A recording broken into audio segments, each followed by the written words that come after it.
1000 بار من با تو گفتم که شریعت اسلام با بازار رفتن زن را قطعاً منع میکند. фарзанд ифротист ва намехоҳад модараш аз хона берун барояд. ин бозгӯи як саҳнаи рӯзгор аст ки як модари танҳо ба тану фишори фарзанди мазҳабиаш дучор омадааст.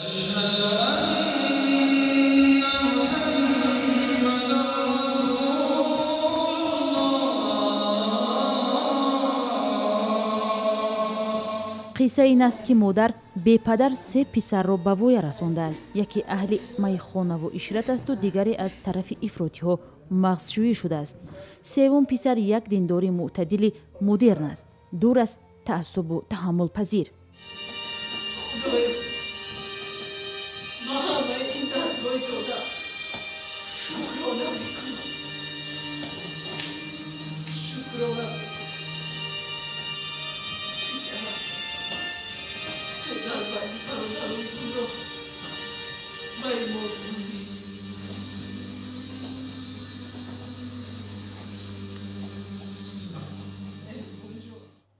ҳунармандони театри ҷавонони ба номи маҳмуҷон воҳидов дар мисоли ҳамин як оила хостанд воқеиятҳои ифротишавӣ ва таъсири онро ба ҷомеаи тоҷик тасвир кунанд.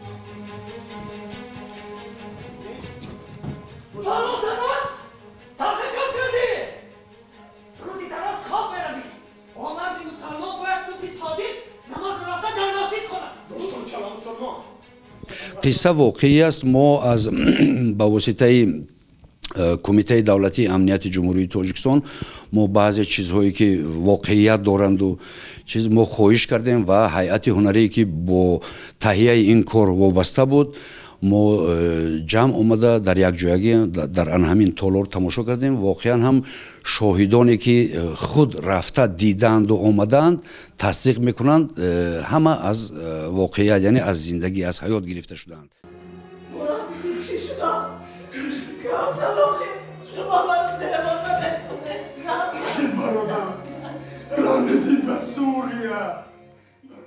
асари гумроҳон ки навиштаи ҳунарпешаи ҳамин театр далер мирхонов аст, аз пайвастани ҷавонони тоҷик ба давлати исломии ироқу шом қисса мекунад.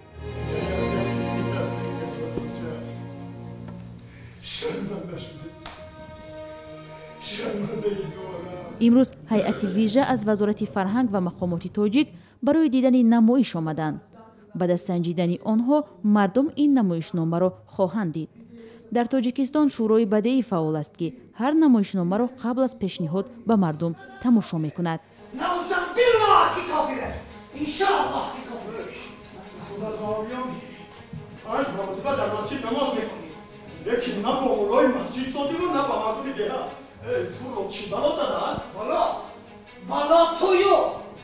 имоми масҷиду ҳама шудааст. ҳамаи онҳо кофиранд. намозашонро нодуруст мехонанд.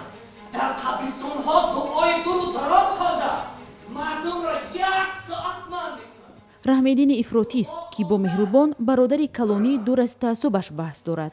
меҳрубон дарк мекунад ки бародараш зери нуфузи воизони ифротӣ мондааст ва мехоҳад ӯро насиҳат кунад.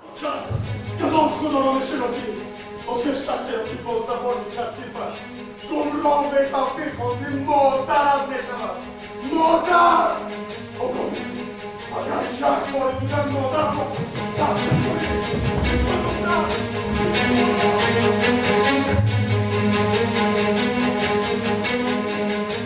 ҳарфи носеҳу кори ақл пеши таъссуб ношунавосту таъсир надорад.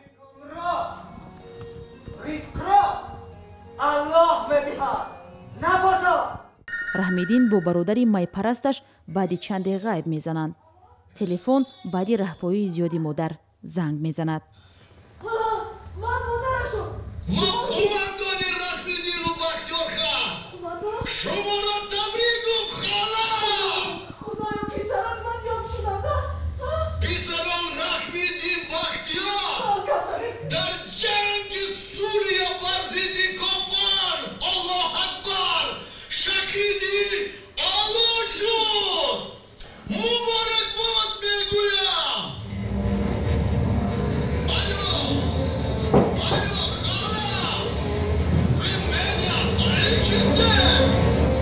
муаллифони гумроҳон мегӯянд аз тариқи ин намоишнома мехоҳанд воқеиятҳои ифротӣ шудани ҷомеа ва сабабҳои ба ин роҳ рафтани мағзҳои ҷавонро бозкушоӣ кунанд.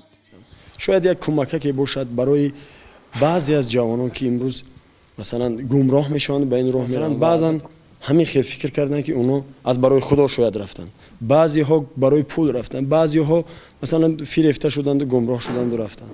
ҳар гуна аст. ина яъне фаҳмидан хеле душвор аст. қиссаи ин намоишнома бозгӯи зиндагии садҳо хонаводаи тоҷик аст ки ҷангҳои ховари миёна коми онҳоро талх кардааст.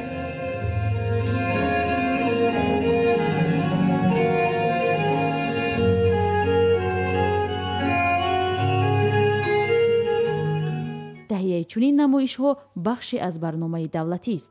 мақомот мехоҳад андешаи ҷавононро тағйир диҳад, онҳоро аз таъсири афкори ифротӣ ҳифз намояд ва онҳоро аз зулмоти ноумедӣ ба субҳи саодат биёрад.